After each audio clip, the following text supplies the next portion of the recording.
Lahore central jail में 23 मार्च 1931 की शुरुआत किसी और दिन की तरह ही हुई थी। फर्क सिर्फ इतना था कि सुबह सुबह जोर की आंधी आई थी, बहुत तेज। लेकिन जेल के कैदियों को थोड़ा अजीब सा लगा जब 4 बजे ही वार्डन चरत सिंह ने उनसे आकर कहा कि वो अपनी अपनी कोठरियों में चले जाएं। उन्होंने कारण नहीं बताया था। उनके मुंह से सिर्फ ये निकला कि आदेश ऊपर से है। अभी कैदी सोच ही रहे थे कि माजरा क्या है। जेल का नाई बरकत हर कमरे के सामने फुसफुसाते हुए गुजरा कि आज रात भगत सिंह, राजगुरु और सुखदेव को फांसी दी जाने वाली है। उस क्षण की निश्चिंता ने उनको झकझोर कर रख दिया। कैदियों ने बरकत से मनुहार की कि वो फांसी के बाद भगत सिंह की कोई भी चीज जैसे पेन, कंघा या घड़ी उन्हें ला कर दें ताकि वो अपने पोते पोतियों को बता सकें कि कभी वो भी भगत सिंह के साथ जेल में बंद थे।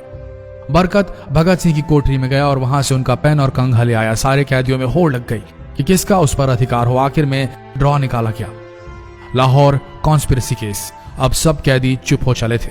उनकी निगाहें उनकी कोठरी से गुजरने वाले रास्ते पर लगी हुई थी। भगत सिंह उनके साथ फांसी पर लटकाए जाने के लिए उसी रास्ते से गुजरने वाले थे। एक बार पहले जब भगत सिंह उसी रास्ते से ले जाए जा रहे थे तो पंजाब कांग्रेस के नेता भीमसेन सच्चर ने आवाज ऊंची कर उनसे पूछा था, आप और आपके साथियों ने लाहौर कॉन्स्पिरेसी केस में अपना बचाव क्यों नहीं किया? भगत सिंह का जवाब था, इनकलाबियों को मरना ही होता है क्योंकि उनके मरने से ही उनका अभियान मजबूत होता है, अदालत में अपील से नहीं। वार्डन चरत सिंह भगत सिंह के खैर ख्वाह थे और अपनी तरफ से जो कुछ बन पड़ता था उनके लिए किया करते थे। उनकी वजह से ही लाहौर की द्वारकादास लाइब्रेरी से भगत सिंह के लिए किताबें निकलकर जेल के अंदर आ पाती थी। भगत सिंह की जेल की जिंदगी काफी कठिन थी। किताबें पढ़ने का शौक हो चला था उन्हें कि एक बार उन्होंने अपने स्कूल के साथी जयदेव कपूर को लिखा था कि वो उनके लिए कार्ल लिब्नेख्त की मिलिटरिज्म, लेनिन की लेफ्ट विंग कम्युनिज्म और ऑप्टन सिंक्लेयर का उपन्यास द स्पाई कुलबीर के जरिए भिजवाएं। भगत सिंह जेल की कठिन जिंदगी के आदी हो चले थे। उनकी कोठरी नंबर 14 का फर्श पक्का नहीं था, उस पर घास उगी हुई थी। कोठरी में बस इतनी ही जगह थी कि उनका 5 फुट 10 इंच का शरीर बमुश्किल उसमें लेट पाए। भगत सिंह को फांसी दिए जाने से 2 घंटे पहले उनके वकील प्राणनाथ मेहता उनसे मिलने पहुंचे। मेहता ने बाद में लिखा कि भगत सिंह अपनी छोटी सी कोठरी में पिंजड़े में बंद शेर की तरह चक्कर लगा रहे थे। इनकलाब जिंदाबाद। उन्होंने मुस्कुराकर मेहता को स्वागत किया और पूछा कि आप मेरी किताब रिवोल्यूशनरी लेनिन लाए या नहीं। जब मेहता ने उन्हें किताब दी तो वे उसे उसी समय पढ़ने लगे मानो उनके पास अब ज्यादा समय न बचा। मेहता ने उनसे पूछा कि क्या आप देश को कोई संदेश देना चाहेंगे। भगत सिंह ने किताब से अपना मुंह हटाए बगैर कहा, सिर्फ 2 संदेश, साम्राज्यवाद मुर्दाबाद और इनकलाब जिंदाबाद। इसके बाद भगत सिंह ने मेहता से कहा कि वो पंडित नेहरू और सुभाष चंद्र बोस को मेरा धन्यवाद पहुंचा दे जिन्होंने मेरे केस में गहरी रुचि ली थी। भगत सिंह से मिलने के बाद मेहता राजगुरु से मिलने उनकी कोठरी पहुंचे। राजगुरु के अंतिम शब्द थे, हम लोग जल्द मिलेंगे। सुखदेव ने मेहता को याद दिलाया कि वो उनकी मौत के बाद जेलर से वो कैरम बोर्ड ले लें जो उन्होंने उन्हें कुछ महीने पहले दिया था। मेहता के जाने के थोड़ी देर बाद जेल अधिकारियों ने तीनों क्रांतिकारियों को बता दिया कि उनको वक्त से 12 घंटे पहले ही फांसी दी जा रही है। अगले दिन सुबह 6 बजे की बजाय उन्हें उसी शाम 7 बजे फांसी पर चढ़ा दिया जाएगा। भगत सिंह मेहता द्वारा दी गई किताब के कुछ पन्ने ही पढ़ पाए थे। उनके मुंह से निकला, क्या आप मुझे इस किताब का एक अध्याय भी खत्म करने नहीं देंगे? भगत सिंह ने जेल के मुस्लिम सफाई कर्मचारी बेबे से अनुरोध किया कि वो उनके लिए उनको फांसी दिए जाने से 1 दिन पहले शाम को अपने घर से खाना जरूर लाएं। लेकिन बेबे भगत सिंह की इच्छा पूरी नहीं कर सके क्योंकि भगत सिंह को 12 घंटे पहले फांसी देने का फैसला ले लिया गया और बेबे जेल के गेट के अंदर ही नहीं घुस पाए। थोड़ी देर बाद तीनों क्रांतिकारियों को फांसी की तैयारी के लिए उनकी कोठरियों से बाहर निकाला गया। भगत सिंह, राजगुरु और सुखदेव ने अपने हाथ जोड़े और अपना प्रिय आजादी गीत गाने लगे। कभी वो दिन भी आएगा कि जब आजाद होंगे हम, या अपनी ही जमीन होगी या अपना आसमान होगा। फिर इन तीनों का एक एक करके वजन लिया गया। सबके वजन बढ़ गए थे। इन सब से कहा गया कि अपना आखिरी स्नान करें।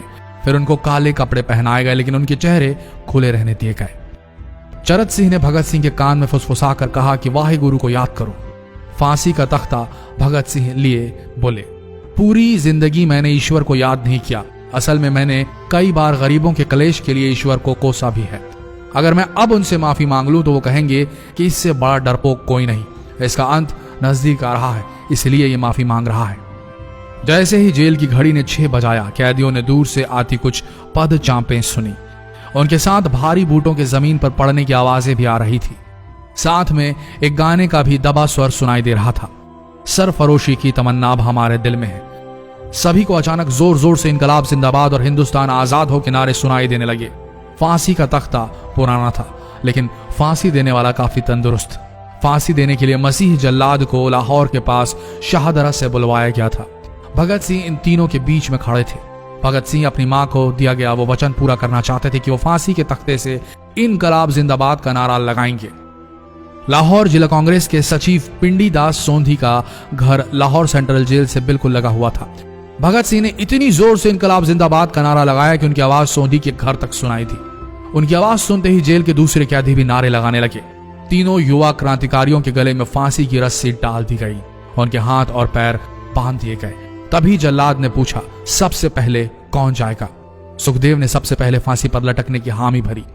जल्लाद ने एक एक कर रस्सियां खींची और उनके पैरों के नीचे लगे तख्तों को पैर मारकर हटा दिया। काफी देर तक उनके शव तख्तों से लटकते रहे। अंत में उन्हें नीचे उतारा गया और वहां मौजूद डॉक्टरों लेफ्टिनेंट कर्नल जे नेल्सन और लेफ्टिनेंट कर्नल NS सोंधी ने उन्हें मृत घोषित किया। एक जेल अधिकारी पर फांसी का इतना असर हुआ कि जब उससे कहा गया कि वो मृतकों की पहचान करें तो उसने ऐसा करने से इनकार कर दिया। उसे उसी जगह पर निलंबित कर दिया गया अंग्रेजों द्वारा। एक जूनियर अफसर ने यह काम अंजाम दिया। पहले योजना थी कि इन सब का अंतिम संस्कार जेल के अंदर ही किया जाएगा, लेकिन फिर यह विचार त्यागना पड़ा जब अधिकारियों को आभास हुआ कि जेल से धुआं उठते देख बाहर खड़ी भीड़ जेल पर हमला कर सकती है। इसलिए जेल की पिछली दीवार तोड़ी गई। उसी रास्ते से ट्रक जेल के अंदर लाया गया और उस पर बहुत अपमानजनक तरीके से उन शवों को एक सामान की तरह लाद दिया गया। पहले तय हुआ था कि उनका अंतिम संस्कार रावी के तट पर किया जाएगा, लेकिन रावी में पानी बहुत ही कम था, इसलिए सतलज के किनारे शवों को जलाने का फैसला लिया गया। उनके पार्थिव शरीर को फिरोजपुर के पास सतलज के किनारे लाया गया। तब तक रात के 10 बज चुके थे। इस बीच उप पुलिस अधीक्षक कसूर सुदर्शन सिंह कसूर गांव से एक पुजारी जगदीश अचरज को बुला लाए।